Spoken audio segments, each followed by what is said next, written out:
আচ্ছা, কথায় কথায় বড়দের মুখে মুখে তর্ক করছে সন্তান। সন্তানের আচরণ কি দিন দিন খারাপ হয়ে যাচ্ছে? পড়াশোনাতেও নেই একদম মন।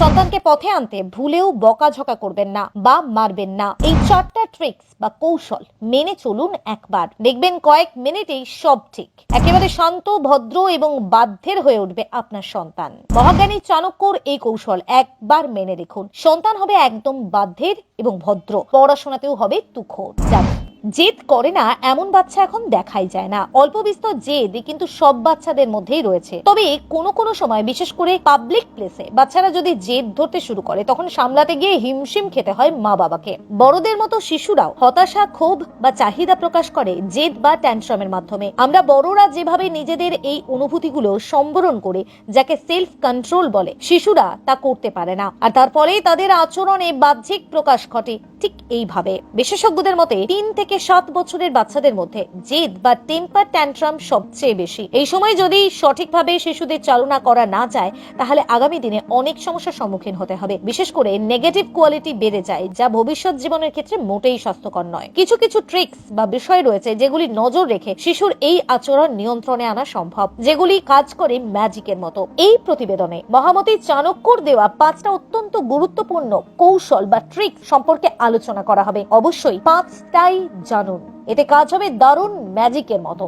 1, বড়রা বাচ্চাদের সামনে কারোর সাথে ভুলেও তর্ক করবেন না। গবেষকরা বলে থাকেন, শিশুরা প্রায়ই তাদের কাছে থাকা বড়দের আচরণকে অনুকরণ করে। শিশু যদি তার বাড়িতে তার বাবা, মা বা বড়দেরকে তর্ক করতে দেখে, তাহলে তার মধ্যেও এই অভ্যেস দেখা দিতে পারে। এর জন্য মনোবিদরা বলে থাকেন, সবসময় সন্তানদের সঙ্গে বন্ধুত্বপূর্ণ আচরণ করা প্রয়োজন। প্রয়োজনে সন্তানের সঙ্গে টিভি, মোবাইল ছেড়ে গল্প জুড়ে দিন। জেনে নিন তার মনের কথাখানা। দেখবেন মুখে মুখে তর্ক করা বাচ্চাটা কত প্রাণ ভোলা হয়ে পড়েছে আপনার সামনে। 2, সন্তানদের সামনে তাদের প্রশংসা করুন সব সময়। বাবা মায়েদের উদ্দেশ্যে মনোবিদরা বলছেন, ছোটখাটো বিষয় নিয়ে সবসময় রাগ দেখাবেন না, বরং সন্তানের ভালো কাজগুলোর প্রশংসা করতে থাকুন। দেখবেন এর দরুন আপনার সন্তান উৎসাহিত হতে শুরু করবে। এমনকি আপনার সন্তানের মন জয় করার জন্য তার কোনো ভালো কাজ দেখে তাকে উপহার দেওয়া শুরু করতে পারেন। আসলে তখন তারা বুঝতে পারে বাবা মায়ের কাছে তারা কতটা মূল্যবান। 3, রেগে যাবেন না, বুঝিয়ে কথা বলুন। যে কোনো কথাই বাচ্চাদের শান্তভাবে, পরিষ্কার অর্থে বুঝিয়ে বলবেন। এমন কোনো অর্থহীন কথা বলবেন না